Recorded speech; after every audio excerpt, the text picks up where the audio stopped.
As architects, having curiosity is really helpful because it just means you're willing to be open-minded, test new things, and do something that just hasn't been done before.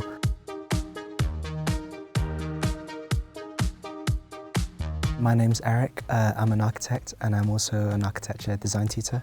And I've had this amazing opportunity to work as a production designer on director Mamoru Soda's Belle.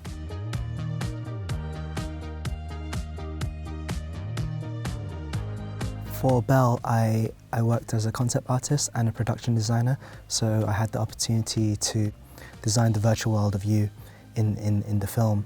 And through that I developed drawings, design developments, colour tests, app designs, landscapes and city development. And prior to that I did my architectural training, I qualified as an architect and I practiced as an architect over that span of 10 years I guess.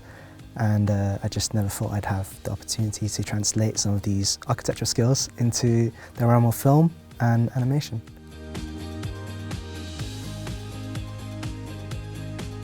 The skills and roles that I needed was, I think, a level of curiosity. I think having curiosity is really helpful because it just means you're willing to be open-minded, test new things, and do something that just hasn't been done before. But then I guess in terms of technical skill sets, it's the ability to visualize words into what you've experienced and what I've personally experienced.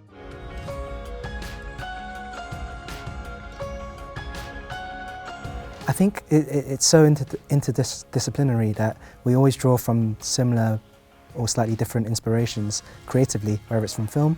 I love the compositions of Wes Anderson's films. I love the colour of In the Mood for Love and Wong film and Chris Doyle's cinematography. And you can really borrow and learn from different visual representations that I find quite powerful in translating in whether production design or architecture or creating spaces or experiences.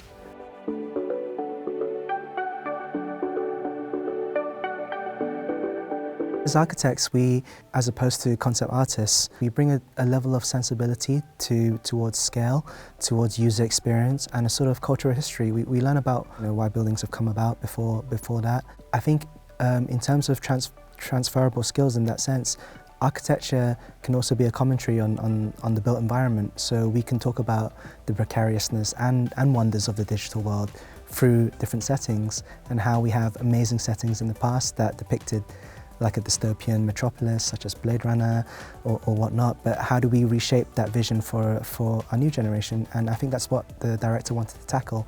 How do we evoke a new digital age, a more positive one for this new generation, where that's where he was inspired.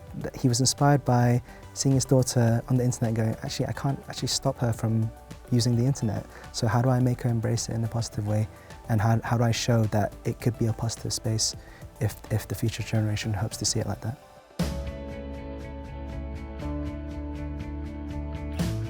Inspiration I hope to take from everywhere, whether it's from travels, from film, from posters, and I grew up watching a lot of anime. I love the way they use certain styles to depict fire or to depict light or certain abstractions of that, and there's a certain way to distill images that evoke a certain symbolism or metaphor that maybe a full CGI might not be able to do. So I love children's books. I love how flat they are and form that composition.